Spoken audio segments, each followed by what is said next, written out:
50 ans. Depuis plus de 50 ans. Ça, le changement ne peut pas venir de lui. Aucun changement, aucun développement ne peut venir de M. Eyadema. 50 ans. Tôt ou tard, c'est le peuple qui finira par gagner. Parce que vous pouvez tuer 10 000, 20 000, 50 000, mais le peuple finira par menacer l'armée et par venir au bout de l'armée. L'armée ne peut pas contenir le peuple quand le peuple le décide. Donc il faudra qu'il sache aussi que même s'il a l'armée en appui, l'armée finira par savoir qu'il a fauté et qu'il faut profiter de sa majorité qui va venir pour modifier la Constitution encore. Ah oui, il va modifier pour pouvoir se représenter en 2020 et en 2025. Donc, et puis bon, ce sera dommage pour ce peuple. Et puis je crois que maintenant, il est temps quand même que les Africains se disent qu'on en a ras-le-bol.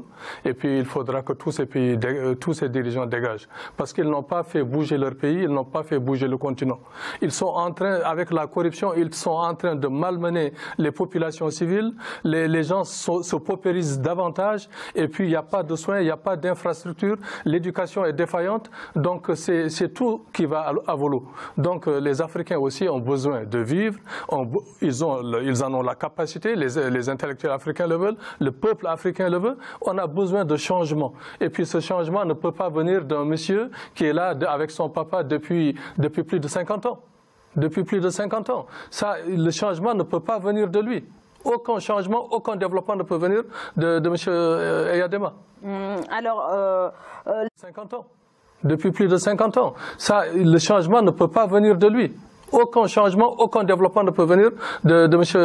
Eyadema. 50 ans. On n'a pas joué le rôle qu'il fallait.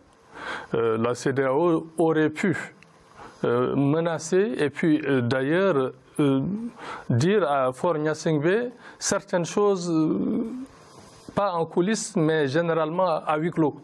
Et puis pour qu'ils comprennent, ça veut dire que déjà, je crois que le président guinéen l'avait carrément menacé quelque part. C'était en 2017. Mais bon, je crois qu'il a le dos solide. Mais il faudra que les présidents africains qui sont là depuis fort longtemps au pouvoir, il faudra qu'ils sachent qu'il y a une fin en tout. Il y a une fin en tout. On le voit maintenant ici en France, qui est l'une des plus grandes démocraties. Hein? Le gouvernement français est menacé par les contestations. Et puis ils sont en train de céder. Ce n'est pas un petit pays. La répression, au moment, on peut dire qu'elle peut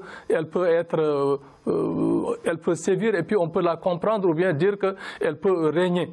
Mais tôt ou tard, c'est le peuple qui finira par gagner. Parce que vous pouvez tuer 10 000, 20 000, 50 000, mais le peuple finira par menacer l'armée et par venir au bout de l'armée. L'armée ne peut pas contenir le peuple quand le peuple le décide. Donc il faudra qu'il sache aussi que même s'il a l'armée en appui, l'armée finira par savoir qu'il a fauté et qu'il faut qu'il dégage. Sylvain Ulrich-Aubin. 50 ans. Depuis plus de 50 ans. Ça, le changement ne peut pas venir de lui. Aucun changement, aucun développement ne peut venir de M. Eyadema.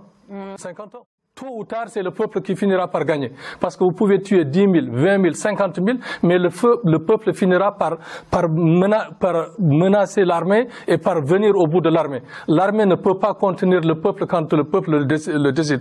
Donc il faudra qu'il sache aussi que même s'il a l'armée en appui, l'armée finira par savoir qu'il a fauté et qu'il faut...